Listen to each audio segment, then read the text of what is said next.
বাংলাদেশের শেখ হাসিনা বা আওয়ামী লীগের বিরুদ্ধে যে গণ অভ্যুত্থানের শক্তিগুলো রয়েছে, আমরা সবাই ঐক্যবদ্ধ। আমাদের মধ্যে পলিসিগত পার্থক্য হতে পারে, কিন্তু বাংলাদেশ প্রশ্নে আমাদের কোনো পার্থক্য নাই। উত্তরে একটি স্বাধীন ভূমি হিসাবে ঢাকা এবং আপনাদের এই ফাইটের কারণেই উত্তরা থেকে উত্তরাঞ্চলের যে আওয়ামী লীগের যে গুন্ডা বাহিনী ছিল, আপনারা মধ্যে দিয়ে তাদেরকে প্রতিবন্ধকতা সৃষ্টি করেছিলেন এবং উত্তরা নারী সমাজ বৃদ্ধ আবলা বনিতা সবাইকে নিয়ে একটি সমন্বিত পদক্ষেপের মাধ্যমে এই আমরা শেখ হাসিনা যে ফ্যাসিস্ট রেজিম আছে তাকে বিদায় করতে সক্ষম হয়েছে। না, আমাদের সামনে একটি কঠিন লড়াই রয়েছে, যে লড়াইটা আমরা 3 তারিখে ঘোষণা করেছিলাম, ফ্যাসিবাদী ব্যবস্থার বিলোপ। আমরা শুধু একজন শাসককে বিদায় করতে চাইনি। এই ঈদে জামা জুতো অ্যাকসেসরিজের ডিসকাউন্ট, বরং পুরো ফ্যাসিবাদী যে সিস্টেমটা রয়েছে সেটাকে আমরা বিলোপ করতে চাই। তাই বর্তমান সময়ে ব্যুরোক্রেসি থেকে শুরু করে গভর্নমেন্টের বিভিন্ন জায়গায়, সমাজের বিভিন্ন জায়গায় ফ্যাসিবাদী ব্যবস্থার এখনো চিহ্নগুলো বর্তমানে বিরাজমান রয়েছে। আমাদেরকে সামনে ডেমোক্রেটিক প্রক্রিয়ায় যাওয়ার জন্য আমরা নাগরিক পার্টি গঠন করেছি, যে পার্টির মাধ্যমে আগামী ইলেকশনে আমরা ইনশাআল্লাহ পার্লামেন্টে যাব। এই তরুণ প্রজন্মের কাছে আমাদের আবেদন থাকবে এবং আলেম ওলামা থেকে শুরু করে যারা সমাজের বিভিন্ন শ্রেণীর মানুষ রয়েছেন, আমরা বারবার বলে থাকি, আমরা বুলেট রেগুলেশনকে ক্রস করেছি। আগামীতে আমাদের সামনে ব্যালট রেগুলেশন আসবে। এই ব্যালট রেগুলেশনকে আমাদেরকে ক্রস করতে হবে ইনশাআল্লাহ। সবাই আমরা ঐক্যবদ্ধ থাকবো এই ব্যালট রেগুলেশনকে ক্রস করার জন্য।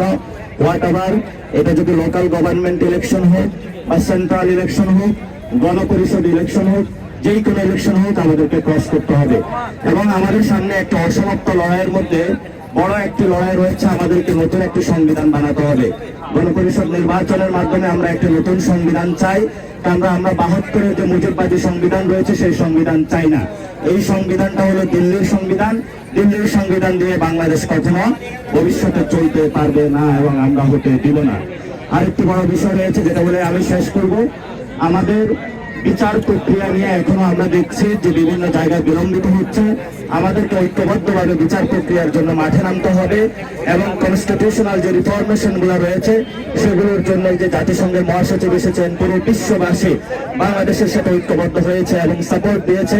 সংস্কার প্রক্রিয়ার জন্য আমাদের সামনে একটি সুযোগ রয়েছে।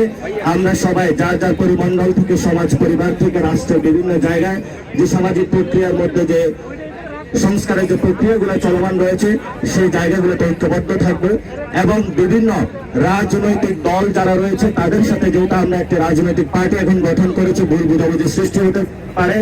আমাদের সেই ক্ষেত্রে দিক নির্দেশনা হলো, বাংলাদেশের শেখ হাসিনা বা আওয়ামী লীগের বিরুদ্ধে যে গণ অভ্যুত্থানের শক্তিগুলো রয়েছে, আমরা সবাই ঐক্যবদ্ধ। আমাদের মধ্যে পলিসিগত পার্থক্য হতে পারে, কিন্তু বাংলাদেশ প্রশ্নে আমাদের কোনো পার্থক্য নাই। যদি আপনাদের কোথাও ছোটখাটো ভুল বুঝাবুঝি হয়, সেক্ষেত্রে আপনারা স্থানীয় যারা লিডার রয়েছে তাদের সাথে কথা বলে সলভ করে নেবেন। এবং বিভিন্ন জন এখানে বিভিন্ন ধরনের উস্কানি দেওয়ার চেষ্টা করবে, সেই ধরনের উস্কানিতে আপনাদেরকে পা না দেওয়ার জন্য অনুরোধ রইল। এবং আপনারা যারা স্থানীয় সংগঠক রয়েছেন, সামনে ঈদ আসতেছে, ঈদের মিলন মেলাগুলো করবেন, রমজানে বিভিন্ন মসজিদে নামাজ আদায় করার চেষ্টা করবেন, শহীদদের ফ্যামিলির কাছে বেশি বেশি যাওয়ার চেষ্টা করবেন, আহতদের পাশে বেশি বেশি থাকার চেষ্টা করবেন। হয়তো এর মধ্য দিয়ে আমাদের যে অসমাপ্ত লড়াই রয়েছে সেটা আমরা সমাপ্ত করতে সক্ষম হবো ইনশাআল্লাহ। সেই জয় সবার সাথে দেখা হবে।